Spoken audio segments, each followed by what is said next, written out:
Bismillahirrahmanirrahim. Assalamualaikum warahmatullahi wabarakatuh. Bismillahirrahmanirrahim. Innal hamdalillahi jami'a. Wassalatu wassalamu ala sayyidina Muhammadin asyrafil khalqi jam'a. Wa ala alihi wa ashabihi alladhina nalu as-sa'adata al-haqiqiyata fid dunya wal uqbah. Allahumma salli ala sayyidina Muhammad abdika wa nabiyyika wa rasulika nabiyil ummi wa ala alihi wa sahbihi wa sallim taslima biqadri azamati dhatika fi kulli waqtin wa hin, amma ba'du. Para sesepuh penesepuh, bapak-bapak, hadirin hadirat ingkang kula hormati, alhamdulillah dalu menika kula lan panjenengan saged sami-sami ngempal pinarak wonten ing majelis pengaosan menika. Saperlu berusaha ningkataken keimanan, keislaman kula lan panjenengan sedaya. Insyaallah mangke badhe kita waos sesarengan, kita kaji sesarengan kitab Al-Hikam dening Syekh Ibnu Athaillah As-Sakandari.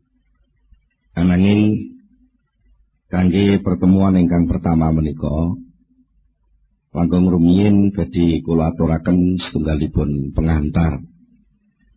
Sekranteng kitab Al-Hikam menika ingin dipun wastani rekaman laku, rekaman rasa dening ingkang nyusun nggih Syekh Ibnu Athaillah.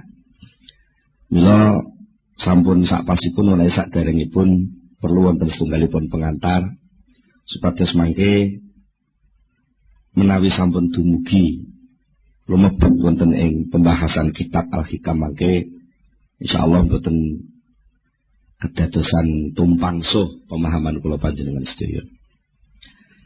Pertama ingkang badhe kula aturaken inggih menika ngingingi soal tasawuf secara umum.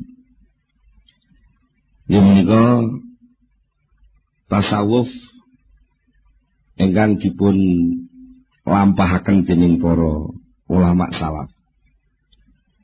Menika akhir-akhir kathah ingkang mempertanyakan sakjane tasawuf iku sumbere kok sangka Islam apa ora.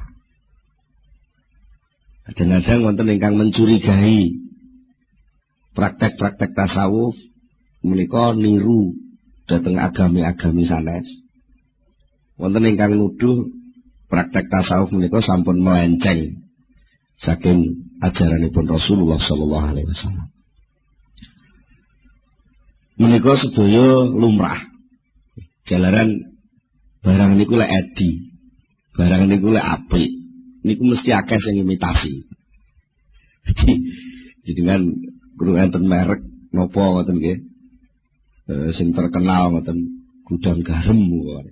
Lha ngoten niku ditiru bungkuse mangke niru ben kaya gudang garam. Mungkin enten merek napa mesti enten sing niru lah. Ketika orang meneliti ketepaan sing diteliti niku sing pasing imitasi niku terus nyimpulke oh lek ngono tasawuf niku melenceng. Mergo ketepaan tasawuf sing imitasi. Niku kathah kasus ngoten niku. Mula saking menika perlu sepindah kula panjenengan mempelajari tasawuf niku ngangge napa?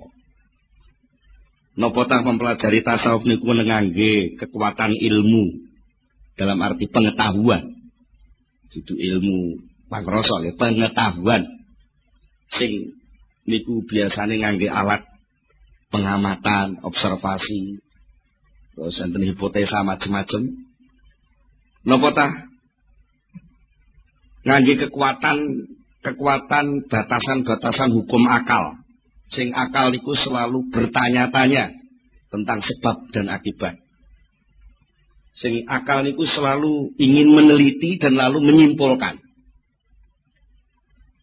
Menggunakan beberapa term bahasane wong sakniki. Napa enten ungkapan-ungkapan, kesimpulan-kesimpulan digabung kesimpulan-kesimpulan akhirnya digabung-gabung jadi kesimpulan akhir napa model ngoten. Contohnya upamane saben wong kuwi mangan. Saben wong niku mangan.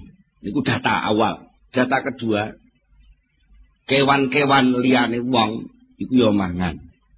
Terus disimpulno, lek ngono wong iku padha karo kewan lah. Kesimpulan wong padha karo kewan. Niki jenenge hasil analisa akal. Menawi bahan awalnya pun melenceng dan cara menyimpulkannya sudah salah, maka kesimpulannya pun terjadi kesimpulan yang salah. Napa tasawuf niku ajeng dibahas kangge cara niku. Enten maneh kekuatan ketiga sing mungkin serodok pas. Kekuatan yang menungso niku sak liyane ngerti, sak liyane nyimpulne nganggo akal, menungso niku gadah sing jenenge roh. Roh niku nggih roh nggih. Napa nggih? Istilahnya lek umume nggih akune dhewe-dhewe. Iku lek diarani roh niku dimaknani nyawa. Niku isih diakoni nyawaku. Berarti dudu aku. Nggih. Roh niku nggih roh jati diri kemanusiaan. Sing niku seringkali pikantuk semacam pencerahan. Moro-moro rasane ngerti. Contone panjenengan lek diteliti pemane akal niku takok. Mulai kapan sampean ngerti eneke akune sampean? Cobi jadi ngangen-ngangen. Mulai kapan sampean kok kenal sing jenenge aku? Niku mboten iso jawab krana niku isyraq, pencerahan. Akunya sendiri tahu tentang aku itu sendiri. Dan itu tidak pakai akal. Berkolek pakai akal mesti lewat penelitian. Lewat penelitian, itu lagi iso nemokne oh iki aku lho ngoten. Mane sok-sok pelawak niku sok banyol niku mergo melenceng saka umume wong mikir malah muni aku ndi aku ngono. Lho niki kupingku lho tunggale ngoten niku. Niku krana niku sesuatu sing pun israt sing pun jelas ora usah digoleki wis enak. Aku niku lah. Niku sing nampa pengertian tentang onoe aku niku wau jenenge roh. Prosesnya pakai isyraq utawi ilham. Saterusipun menawi kalau wau sampun kita bicara nggih masalah ilmu dalam arti pengetahuan, jelas ilmu sedudu ilmu jurus, sedudu ilmu 8 dewa, jelas ilmu niku maksudnya ilmu niku pengetahuan, tahu. Menawi kula panjenengan sedaya pengen nglebeti ilmu tasawuf dalam arti tanda kutip alam tasawuf itu sendiri menggunakan ilmu atau menggunakan pengetahuan, maka yang namanya pengamatan tahu itu sendiri, tahu itu hanya bisa mengamati kulit dan penampilan bentuk saja. Akhirnya enten sing nun sewu kebliduk tasawuf iku ya lek wong gelem nganggo sarung serodok kumel, klambine nglinting, ambune ora patek wangi, kupluke nyadam abang suwe ora tau ganti, nggih. Sarungan ngisor dengkul. Niku jenenge bentuk penampilan lahir. Terus niku diartekne ya iku tasawuf mesti kebujuk. Ya niku, tasawuf niku duduk niku. Tasawuf niku duduk wong sing nganggo sarung sing elek-elek terus moh numpak sepeda motor mlaku terus. Niku mboten niku tasawuf. Walaupun mungkin nanti ada beberapa suatu keadaan si murid tasawuf itu kadang-kadang karena suatu pelajaran dia harus melakukan hal seperti itu dan itu tidak selamanya. Mungkin melalui proses itu juga bisa. Tapi bukan itu tasawuf. Niku bahayane ngoten nek kula jenengan nyimpulne apa-apa mung sekedar delok jarene kabare terus niku mengke mesti kebliduk. Ini ibaratnya mung kaya wong delok ceritane ketoprak nglakokne Sunan Kalijaga dan mergo ndeloke delok tampilan, tidak delok Sunan Kalijaga. Akhirnya ngertine mung bentuk wajah sing ditampilno pemeran Sunan Kalijaga niku terus kebliduk. Ya iku lho Sunan Kalijaga. Padahal itu hanya pemeran Sunan Kalijaga. Iku bahayane wong sing mengamati tasawuf ngangge pengetahuan. Lajeng enten malih sing mengamati tasawuf ngangge akal. Artinya akal itu pakai hukum akal, logika. Pakai kias. Damel napa? Hukum-hukum logika untuk menyimpulkan suatu kesimpulan. Mergo nalikane kula panjenengan menggunakan akal untuk memasuki lautan tasawuf yang tak terbatas itu. Kalau kita memasuki taman-taman indahnya tasawuf, lalu kita menggunakan akal yang serba bertanya dan mesti letterlek saklek. Nek iki nek A mesti kesimpulannya B. Nek A gandeng karo B arep muncul jenenge C dan begitu seterusnya. Niku pol-polane pol kemampuan akal niku hanya mengamati materi lahir. Senajan materi lahir niku kenging tinggi bahan awal pemikiran akal niku piyambak. Contohnya niki ana biting siji, ana maneh biting maneh siji. Terus sampean amati disimpulke biting siji dijejer karo biting siji kesimpulannya biting loro.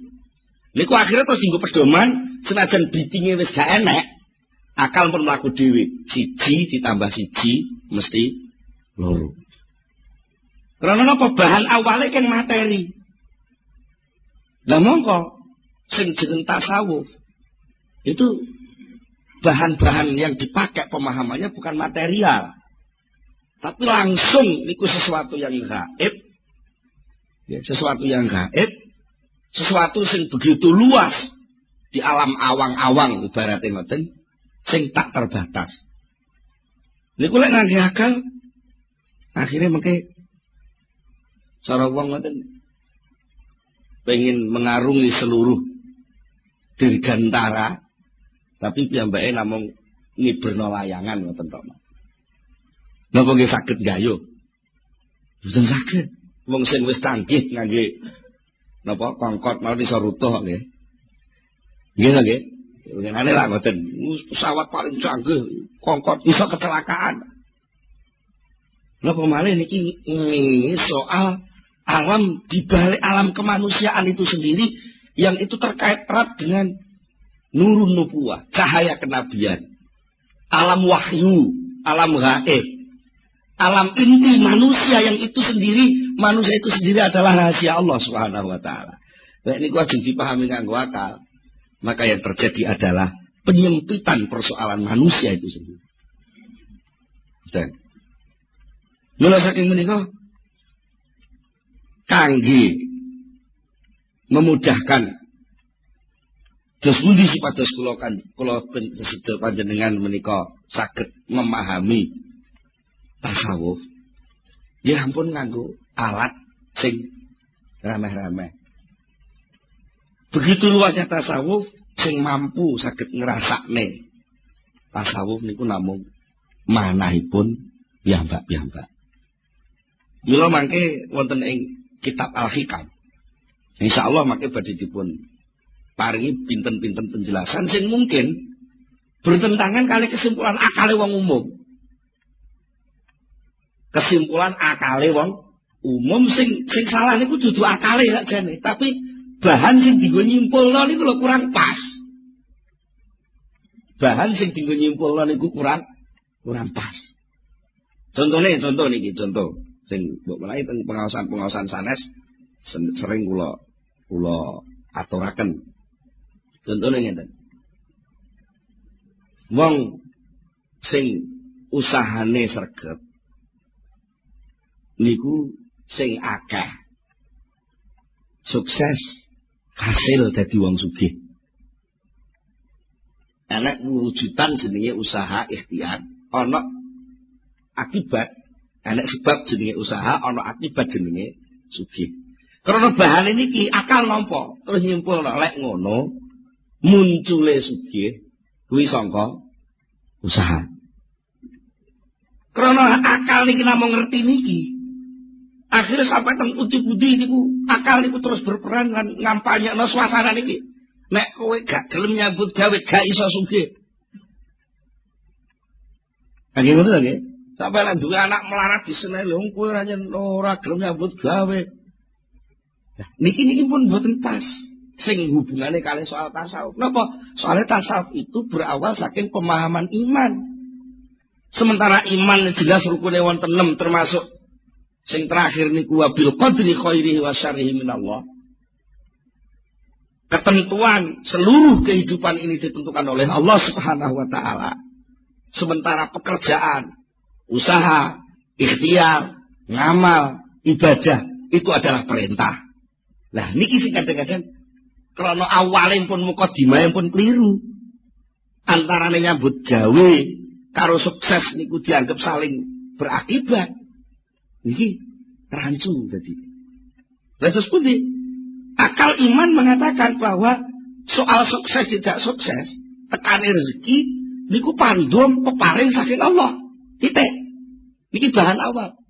Bahan kedua, pekerjaan, amal, tumindak, ikhtiar, ibadah, tumindak ibadah niku perintah. Jadi munculnya benten-benten. Munculnya pandum niku saking takdir. Munculnya tumindak niku saking perintah. Niki dhewe-dhewe kabeh. Lek niki disambung no konslet. Nanti kok konslet, orang akan melingkar-lingkar. Akibatnya napa lek wong niku konslet dalam rancuan tatanan iman itu. Akhirnya hidupnya hanya melingkar-lingkar. Dari satu usaha ke usaha yang lain, dari satu usaha ke usaha yang lain, akhirnya pol-polane pol oleh-oleh menamung dados takdir sing diparingi Allah. Mula saking menika nek kula panjenengan nampi nikmat niku jane mboten krana saking usaha. Mboten saking usaha. Soalnya nek endi usaha kok mesti hasil, niku lek ngono ora ana wong gagal. Ya. Secara kenyataan kan pun salah tadi itu. Tapi ternyata akal itu karena kebujuk dening nafsu sing ngoyo pengen ngrebut takdir niku wau. Kadang-kadang kebiduk niku wau, melingkar-lingkar dari satu titik kerepotan ke kerepotan yang lain. Terus sementara dia tidak akan dapat rasa tentrem sedikit pun. Mergo napa? Pada hakikatnya nurani, rohani kemanusiaan itu adalah sesuatu yang luas tak terbatas. Sementara yang namanya akal itu punya rancangan yang sangat terbatas. Akibatnya malih nalika wong niku nuwun sewu kemlelet. Cara wong Blitar kemlelet, cara wong Jombang kemeletak. Kemeletak. Berusaha untuk membatasi, mengatur perilaku manusia dengan hasil akal. Maka yang terjadi adalah benturan-benturan sosial. Mergo wong niku enten malah unen-unen cara Blora Jawa Tengah siji silit siji anggit. Angger wong niku duwe pertimbangan sendiri-sendiri, perilaku orang itu ditentukan oleh kemauannya sendiri-sendiri. Nah, akal itu punya penemuan sendiri-sendiri. Lah kok ada penemuan akal seseorang ingin mengikat orang lain, pasti terjadi kegagalan. Contohnya komunisme gagal. Kapitalisme gagal. Dia nota menungso lho nggih. Lek tujuane kapitalisme sing ingin menguasai mungkin bisa. Tapi lek ingin menentramkan kehidupan dengan model kapitalisme, sosialisme, itu semua akan gagal. Mergo napa? Manusia itu rahasia Allah. Karena rahasia Allah hanya bisa diselesaikan oleh aturan-aturan Allah itu sendiri. Jadi lek akal menungso kok ingin berusaha untuk mengikat perilaku manusia, niku jenenge akal sing terbatas ingin ngatur sesuatu yang tak terbatas. Tidak mungkin itu bisa selesai. Nah, terus apa hubungannya soal niki kali tasawuf? Pada dasarnya tasawuf niku adalah mengajak orang untuk tunduk, sujud, membersihkan keinginan-keinginan jenggelek. Ini penak ngomong ngono. Kok jenggelek niku? Bahasa Indonesia jenggelek ini angel niku. Jadi sujud ya sudah sujud. Akalnya sujud kepada Allah. Fisiknya sujud menurut aturan Allah. perilakunya sujud menurut syariat Allah. Rohaninya sujud menerima seluruh keberadaan Allah. Ya, niku mboten saged dipahami ngangge akal, mboten saged. Wong akal itu hanya mau bertanya dan dijawab. Akal itu hanya taunya sebab dan akibat. Sementara Allah itu bukan sebab dan Allah bukan akibat, tapi Allah itu pembuat sebab dan pembuat akibat. Lha napa nggih iso? Akal niku ngrasakno teori tasawuf. Wong kadang-kadang kok teori tasawuf. Akal ini kadang-kadang ngrasakno uripe dhewe bingung. Nuwun sewu, niki nuwun sewu. Jenengan kadang-kadang elih tau ngalami susah ning karo sebabe. Ngene, sering lagi. Akal niku akal bertanya-tanya itu.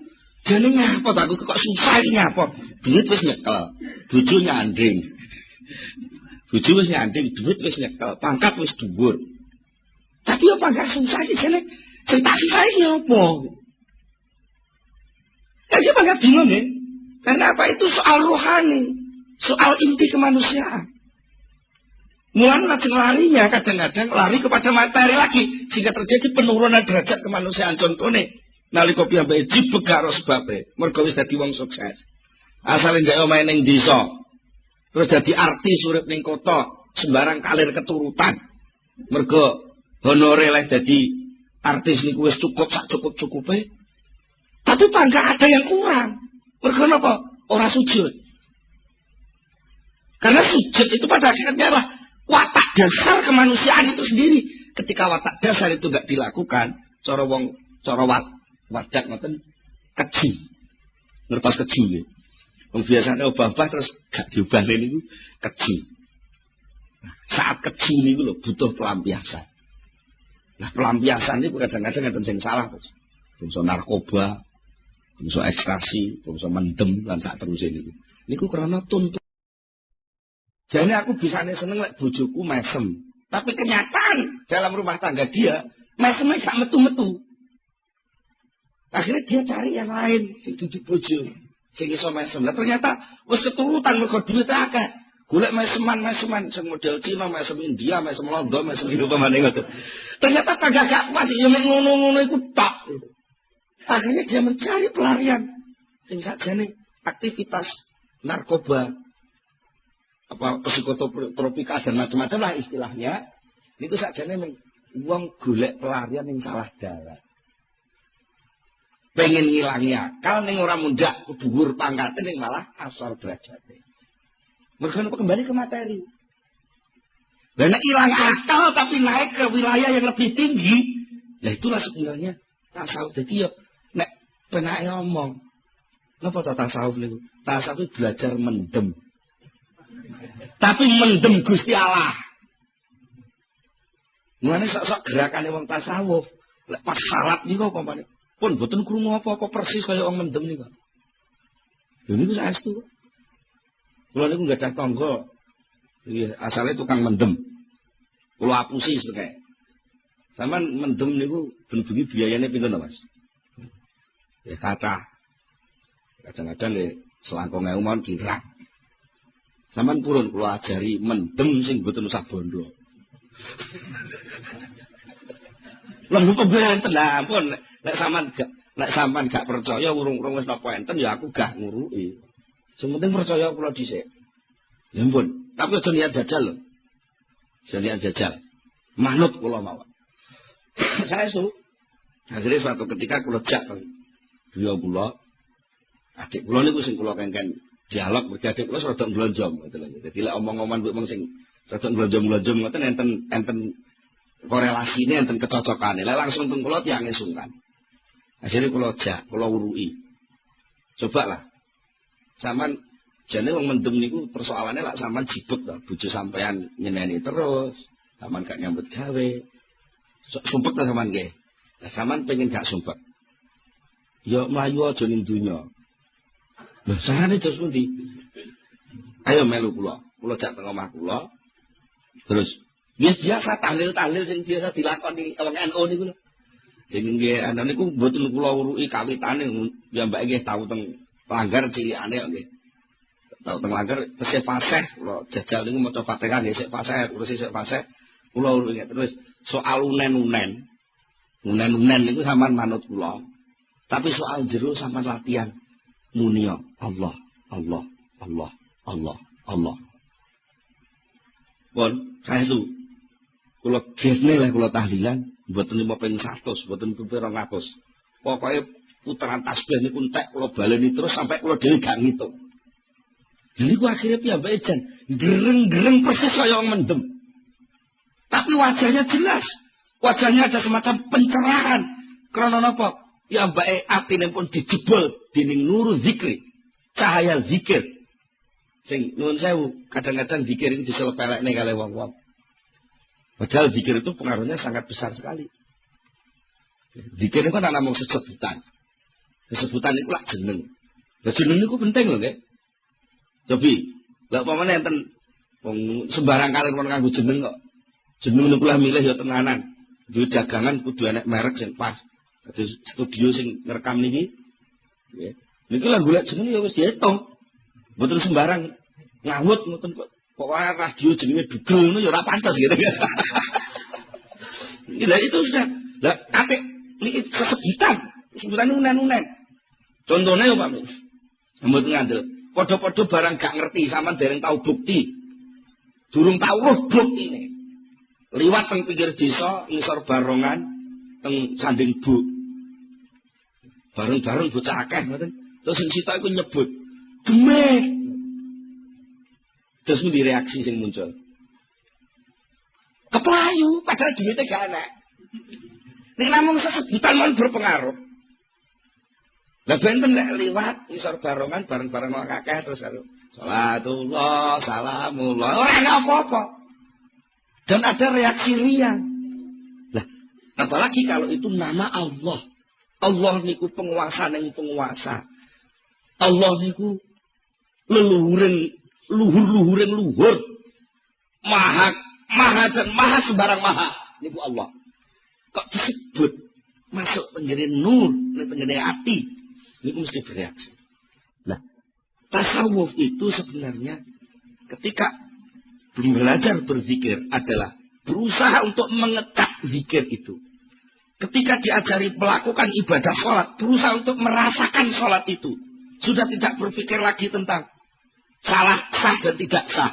Mergo sah dan tidak sahnya harus dipelajari sak durunge. Sama napa tumo nenek wong Allahu Akbar tembuka takrib. Ini Allah Akbar itu sah ora kan mboten. Itu sudah ditinggalkan, bukan gak dinggo. Dinggo tapi wis gak jadi beban.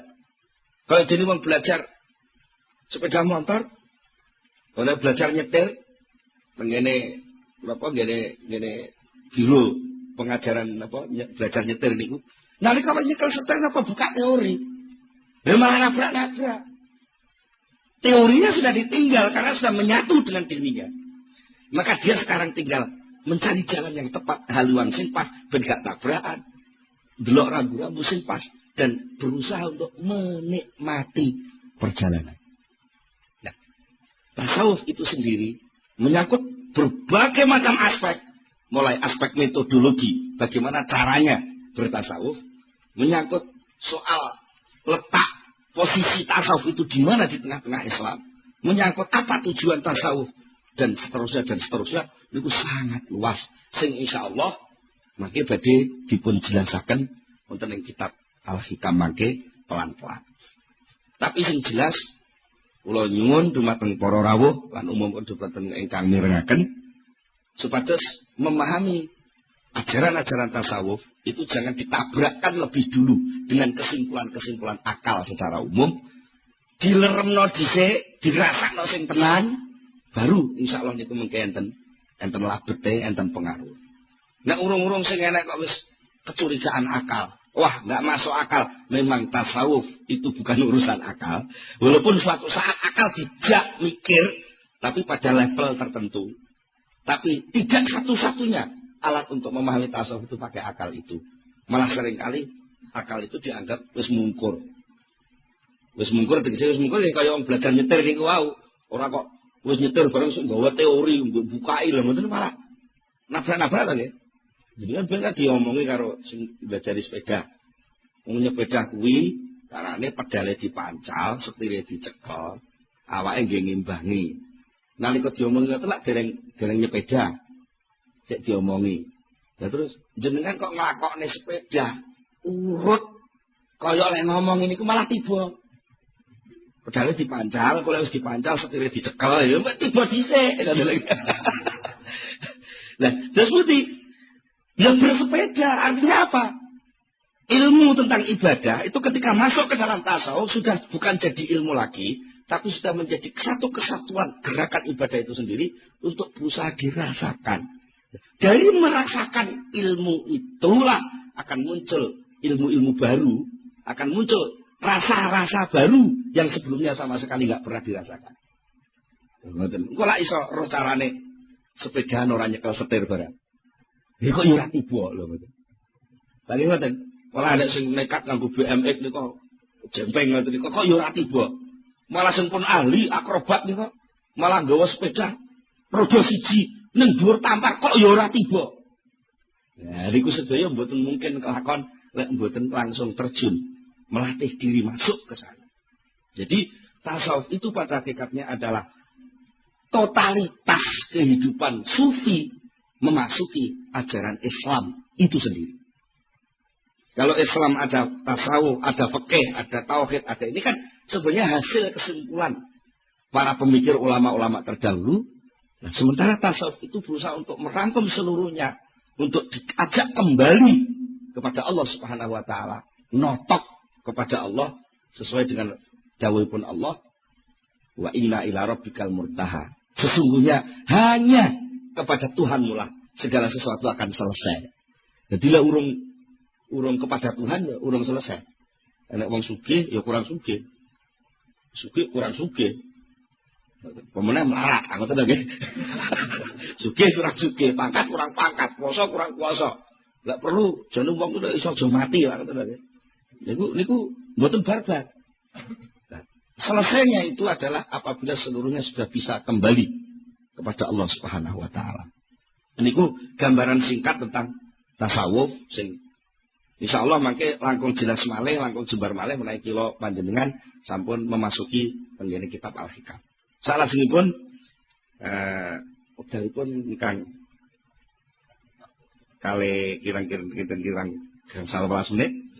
Badhe kula terusaken mengenal Syekh Ibnu Athaillah As-Sakandari. Senajan kula wau tasawuf secara singkat niki kita sampun berusaha mengenal siapa itu Syekh Ibnu Athaillah As-Sakandari sing kagungan kitab Al-Hikam sing nuwun sewu. Ora enek wong ahli tasawuf, wong thariqah napa mawon sing mboten kenal jenenge Al-Hikam. Kok terkenal banget niku sakjane sinten. Menika kula waos ringkesan riwayat singkat saking Syekh Ibnu Athaillah As-Sakandari ingkang julukanipun Tajuddin kapetik saking kitab Tabaqatus Sadhiliyah. Al-Ustadz Al-Imam Qutbul Arifin Tarjumanul Wasilin Mursidus Salikin Mungkidul Halikin Mudhirus Sumusil Ma'arif wa Mubdi Asraril Lataif Al-Wasil ilallah wal muwassil ilaihi Tajuddin.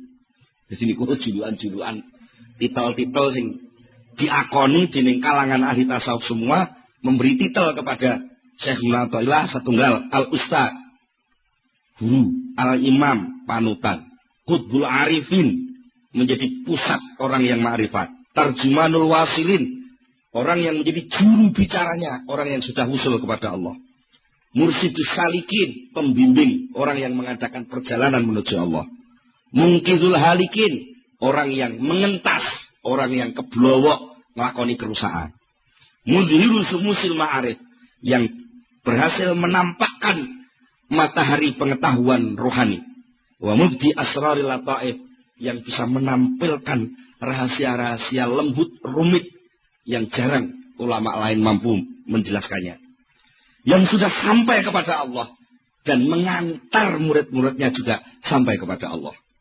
Siapa mereka? Dia Tajuddin. Tajuddin itu mahkota agama membawa asraril wasilin, sumber dari seluruh rahasia-rahasia orang yang sudah usul. Abul Fadl itu kunyah. Orang Arab itu kalau sudah terkenal biasanya ada abunya. Apa namanya, seperti kata Sayyidina Ali dipunjuluki kanjeng Nabi Abu Turab, Bapak Lebu. Abu Turab. Dan ini Abul Fadl Sayyidi Ahmad, asma aslinya Ahmad bin Muhammad bin Abdul Karim bin Abdurrahman bin Abdullah bin Ahmad bin Isa bin Al-Husain bin Athaillah Al-Juzami. Nasabipun ngantos dugi kabilah Juzam. Lajeng mazhabipun mazhab Maliki. Asakan dari menika nami tempat tinggalipun.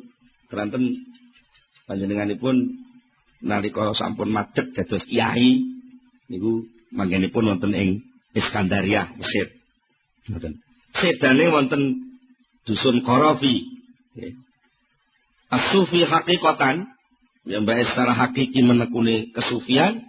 As-sadili tariqatan, tariqahipun tariqah sadiliyah. Ajubatu zamanihi. Ajubatu zamanihi itu cara gampangane jadi pengeram-eram nalika dik sijik sugenge. Wa nukhbatu asrihi wa awanihi al-jami' li anwa'il ulum. Sing berhasil mengumpulkan, merangkum dari berbagai macam ilmu, mulai dari tafsir, hadis, fikih, tasawuf, usul fikih, nahwu, sharaf lan sak macam-macame sedaya dipun kuasai. Malah dening gurunipun dipun juluki mazhabu muftil madhabain. Syekh Ibnu Athaillah kalih gurune dipun juluki muridku sing iki dadi muftil madhabain. Wong sing iso ngekeki fatwa terhadap mazhab loro, niku mazhab syariat dan mazhab hakikat. Syekh Ibnu Athaillah sakan dari menika selalu berbicara tentang teori-teori jalan-jalan yang dialami oleh ahli tasawuf. Syekh Ibnu Athaillah sakan dari menika ahli ngaji, ahli mauidhah. Cara sakniki nggih kiai sing kata sangat pengikutipun di samping menika panjenenganipun nggih mursyid thariqah Sadiliyah ngantos gurunipun Syekh Abil Abbas Al-Marsi. Syekh Abil Abbas Al-Marsi menika penggantosipun Syekh Abil Hasan As-Sadili. Dados Syekh Ibnu Athaillah sakan dari menika putu murid saking Syekh Abil Hasan As-Sadili. Secara singkat bagi kula aturaken riwayatipun dos pundi seorang Syekh Ibnu Athaillah kok sampai punya wawasan terus tinggalan kitab sing pun berabad-abad. Ngantos sak menika tesih dikagumi tiyang kathah. Syekh Ibnu Athaillah ngriwayataken dhateng badanipun piyambak kanthi dawuh suatu ketika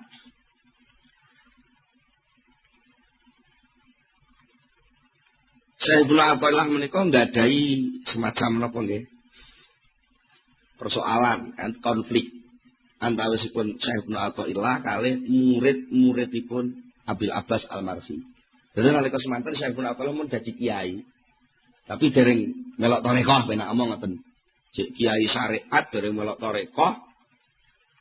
Lajeng suatu ketika piyambake niku semacam nggadah ingkar dhateng praktek-praktek tasawufipun Syekh Abil Abbas Al-Marsi sing dipraktekne murid-muridipun. Jarat mukhasamatun baini wa baina ahad di ashabi Sayyidi Abil Abbas Al-Marsi qabla suhbatilahu. Terjadilah perselisihan pendapat antara kula kalih salah setunggale murid Syekh Abil Abbas Al-Marsi saderenge kula berguru dhateng Syekh Abil Abbas Al-Marsi. Akhiripun suatu ketika mentok. Muridipun mboten saged jawab dhateng Syekh Ibnu Athaillah. Terus muridé ngeten. Sampeyan mboten usah maido kula. Kula niki murid. Lah kula niki duwe guru. Sing penak kapan-kapan anu jenengan derek ngaos teng pengaosane guru kula. Ya ngoten, derek ngaos teng pengaosane guru kula. Akhiripun dipun angen-angen kalih Syekhul Athaillah. Qultu fi nafsi, aku ngomong ning atiku dhewe, ya bener panjen ya ngono. Ngoten niku teng jero ati. Wes lek ngono. Daripada aku bantah-bantahan maido-maido perkara sing aku dhewe urung ro datane. Jare aku iki kiai ngalim ngomongno perkara sing urung jelas. Tak memperjelas persoalan. Cara sakniki tabayun. Nggih. Memperjelas perkara aku tak melok ngaji rono. Ngoten. Lek panjen kiai kuwi bener-bener hak apa sing didhawuhne mesti karo Allah taala dimunculne tanda-tanda kebenarane. Akhire saestu jeneng Syekh Ibnu Athaillah sowan. Mboten sowan nggih melok ngaji ngoten mawon. Pas teng pengajiane Syekh sinten Abil Abbas Al-Marsi kala wau. Lajeng ngiten. Syekh Abil Abbas Al-Marsi niku nalika niku pas nerangne tingkat-tingkat pesulukan. Niku pas nerangne ngoten niku Syekh Abil Abbas Al-Marsi napa nggih nerangne niku sampai panjang lebar pun sampai napa nggih cara kanu dipahami wong biasa angel. Mergo diantarane sing didhawuhne ngeten, diantarane niku Syekh Abil Abbas Al-Marsi niku berbicara tentang anfas, tentang kehidupan, kedirian seseorang. Nerangaken derajat-derajat suluk dumateng Allah. Nerangaken tentang pengetahuan-pengetahuan, pengalaman-pengalaman sing dilakoni wong suluk. Nerangaken tingkat kedekatane wong suluk dumateng Allah, macem-maceme wong suluk. Sampai panjenenganipun dawuh sing pertama Islam. Niku jenenge darajatul inqiyad, derajat tunduk dumateng Allah. Terus taat, terus nglakoni syariat. Sing nomor loro iman, yaiku diarani maqam makrifat, mengenal hakikat syarak dengan mengerti keharusan-keharusan hamba. Niku lek wong pun tingkat iman. Lajeng sing nomor 3 ihsan. Yaiku suasana orang membuktikan kehadiran Allah Subhanahu wa taala dalam hatinya. Dengan istilah lain, terus saya Abil Abbas, istilah lain kamu bisa berkata, yang pertama Islam itu namanya ibadah, yang kedua iman itu namanya ubudiyah, yang ketiga ihsan itu abudah. Diterangke malih, istilah-istilah sampai pinten-pinten istilah. Sing cara wong ngaji sampai blengek. Pinten-pinten istilah. Akhirnya kesimpulanipun Syekh Ibnu Athaillah sing asale janipun serodok suudon dhisik niku wau piyambake terus yakin. Akhirnya kula yakin terus Syekh Ibnu Athaillah bahwa Abil Abbas Al-Marsi ini dapatnya ilmu tidak sekedar dari kitab, tapi langsung dia dapat loberan lautnya ilmu Allah. Nek teko kitab ae aku wis kenal kok wong aku jago kitab ibaratnya cara sakniki ngoten. Aku tukang maca kitab wong aku wis kiai. Ya tapi kene ukapan-ukapan ukara-ukara sing secara apapun gak kena dibantah, tapi ora enek di kitab. Mesti iki saka pangeran. Akhirnya dengan begitu sapunipun ngaos Syekh Ibnu Athaillah terus ilang suudone teng Abil Abbas malah sing enten rasa tresna lan demen. Sing tekane niku dadak. Ngoten tekane dadak. Bangsa wangsulkeun pengajian dia tidak mampu untuk masuk ke rumah. Kaya-kaya niku ndelok omah niku wis mboten iso. Pokoke kaya-kaya piyambake mlebu omah niku wis ora doyan lah ben apa. Ketolak atine nolak mau mlebu omah. Terus enten rasa-rasa sing aneh. Sing sakjane apa ta rasa? Ini ku mboten ngerti. Mboten piyambake niku mboten ngerti. Terus piyambake nyepi delok langit. Akhirnya mboten kuat ngampet. Terus piyambake nyimpulke iki gak iso ngudari lek ora Syekh Abil Abbas Al-Marsi. Akhiripun Syekh Ibnu Athaillah sowan dengan Syekh Abil Abbas Al-Marsi menyatakan kula niki kangen dateng jenengan. Syekh uhibbuka. Ana wallahi uhibbuka. Akhirnya Syekh Abil Abbas jawab, ahabbakallahu kama ahbabtani. Ya muga-muga Gusti Allah nyenengi sampean kaya oleh sampean demen teng kula. Niku pun kesindir pun. Wong mestine kan assalamualaikum kok malah pedhok ora muni assalamualaikum. Karena napa brontone pengen kepanggih Syekh Abil Abbas Al-Marsi. Akhiripun sak sampunipun mekaten sedaya kawontenan sing dialami Syekh Ibnu Athaillah sedaya dipun pasrahaken dhateng gurune, dipun tuntun dening gurune Syekh Abil Abbas Al-Marsi sampai Syekh Abil Abbas Al-Marsi nuding temenan. Lek bocah nom sing wis pinter dadi kiai iki kok manut aku tenan tekun.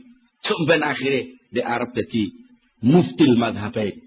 Dhek arep nguasani ilmu lahir lan ilmu batin. Nikulah Syekh Ibnu Athaillah sing insyaallah mangke kitabipun Al-Hikam badhe kita pelajari sesarengan wonten ing pertemuan-pertemuan ingkang badhe dateng. Kula dinten cekap semanten rumiyin, monggo kita tutup pengaosan menika kanthi sesarengan maos Al-Fatihah.